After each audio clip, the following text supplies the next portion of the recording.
Hello বন্ধুরা, দেখো আজকে আমি নিয়ে চলে এসেছি রমজানের ইফতার স্পেশাল মুচমুচে পেঁয়াজির পকোড়া।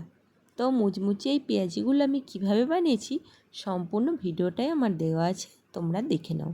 তো এই রকম একটা রেসিপি যদি ইফতারের সময় থাকে তো মনটা একদম ভরেই যায়। তো এইগুলো খেতে খুবই ভালো লাগে, মুখরোচক একটা খাবার।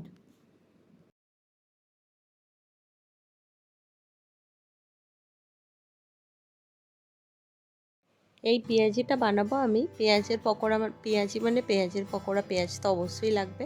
তো একটা বোলের মধ্যে আমি দিয়ে দিলাম কিছুটা পেঁয়াজ কুচি, আর তার মধ্যে নিয়ে নিলাম কিছুটা কাঁচা লঙ্কার কুচি, আর এখানে দিয়ে দেব একটু লবণ, স্বাদ মতো লবণ দেব, তোমরা তোমাদের স্বাদ মতো দিও।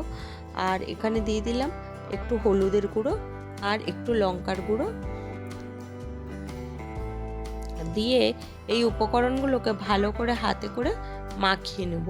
বেশ সুন্দর করে এটা মাখিয়ে নিলে পেঁয়াজটা একটু নরমও হয়ে যাবে আর একটু পেঁয়াজ থেকে জলটা ছেড়ে আসবে। আর এইদিকে দেখো, তার মধ্যে দিয়ে দিলাম কিছুটা পরিমাণে বেসন। বেসন খুব বেশি দেবে না, পেঁয়াজের ভাগটাই বেশি থাকবে, বেসনটা একটু কম থাকবে। পেঁয়াজের ভাগটা বেশি থাকলে খেতে জিনিসটা সুন্দর হয়, আর বেসনটা যদি বেশি পড়ে যায় খেতে অতটা ভালো লাগে না। তো তাই পেঁয়াজের পরিমাণটা যেন বেশি থাকে, বেসনটা একটু কম থাকে। এখানে দেখো একটু অল্প অল্প করে জল নিয়ে আমি এটাকে ভালো করে মেখে নিচ্ছি। খুব বেশি জল দেওয়ার দরকার নেই, পেঁয়াজ থেকে যে নুন দিয়েছি, পেঁয়াজ থেকে যে জলটা ছেড়ে আসছে ওটা দিয়েই প্রায় মাখানো হয়ে যাবে, হালকা একটু জল লাগবে। তো ভালো করে এটাকে আমি হাতের সাহায্যে মাখিয়ে নেব।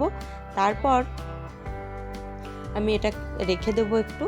আর এখানে দিয়ে দিলাম আমি একটু বেকিং সোডা, দিয়ে দেবে একদম অল্প পরিমাণে দেবে, খুব বেশি না।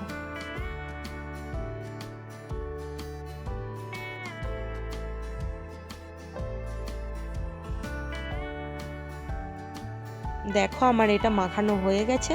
তারপর এদিকে আমি একটা কড়াই বসিয়ে নিচ্ছি। কড়াইটা গরম হয়ে গেলে এর মধ্যে দিয়ে দেবো সরিষার তেল। আমি এগুলো সরিষার তেলের মধ্যেই ভাজবো। তো কড়াইটা আমার গরম হয়ে গেছে, এবার আমি দিয়ে দিলাম একটু সরিষার তেল। তেলটা গরম হয়ে গেলে আমি অল্প অল্প করে এগুলো দিতে থাকবো, পেঁয়াজিগুলো দিতে থাকবো। দেখো আমি অল্প অল্প করে তেলের মধ্যে এগুলো দিয়ে দিলাম, বেশ গোল গোল করে। তোমরা তোমাদের শেপ অনুযায়ী দিও। আমি এখানে একটু বড় বড়ই করছি, তোমরা চাইলে এগুলো ছোট ছোটও করতে পারো। পেঁয়াজিগুলো তেলের মধ্যে দিয়ে আমি এপিট ওপিট করে ভালো করে লাল লাল করে ভেজে নেব।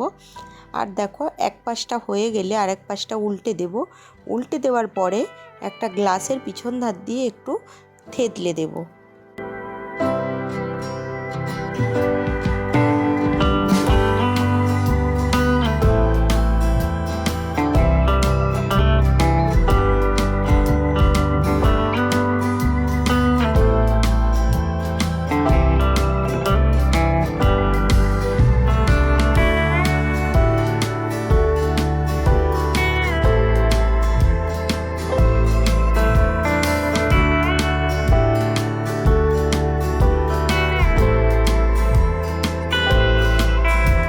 এই দেখো বন্ধুরা, আমি একটা গ্লাস নিয়ে নিয়েছি, আর এইভাবে ঠিক এইভাবে চেপে চেপে এটাকে একটু চেপে দেব।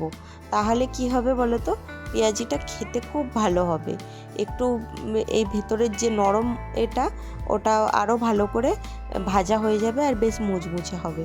তোমরা চাইলে এরকমভাবে করতে পারো, আর না চাইলেও এটা না গ্লাসের পিছনটা দিয়ে মানে চেপে দিলেও কোনো ক্ষতি নেই, অসুবিধা নেই। একটু ভাজবে একটু টাইম করে আস্তে আস্তে, ঠিক সুন্দর হবে। তো আমি এটাকে এইভাবেই করি, তো সেটা আমি তোমাদেরকে দেখিয়ে দিলাম। তো দেখো এগুলো এপিট ওপিট করে ভালো করে ভেজে নিচ্ছি। এইবারে আমি পেঁয়াজিগুলো সব সম্পূর্ণ এরকমভাবেই ভেজে নেব। তো চলো বন্ধুরা, ভিডিওটা আমার কেমন লাগলো অবশ্যই লাইক কমেন্ট করে আমাকে জানিও, আর ভিডিওটা ভালো লাগলে অবশ্যই শেয়ার করে দিও। আর যারা আমার চ্যানেলে নতুন তারা অবশ্যই আমার চ্যানেলটাকে সাবস্ক্রাইব করে পাশে থাকা বেল বাটনটি বাজিয়ে দিও, যাতে আমার ভিডিও তোমরা সবার আগে দেখতে পাও। তো বন্ধুরা, আমার এই পেঁয়াজির রেসিপিটা তোমাদের কেমন পছন্দ হয়েছে? ইফতারে এইরকম পেঁয়াজি বানিয়ে তোমরা খেতে পারো, খুবই খুবই ভালো লাগবে। খুব সহজ, খুব তাড়াতাড়ি হয়েও যায়, আর খেতে খুবই ভালো হয়, অবশ্যই মুচমুচে। তো চলো এখানেই আমার ভিডিও আমি শেষ করে দিচ্ছি। ভিডিওটা তোমরা সম্পূর্ণ দেখে নাও। আর চলো টাটা, আবার আসবো নতুন একটা ভিডিও নিয়ে খুব তাড়াতাড়ি তোমাদের কাছে।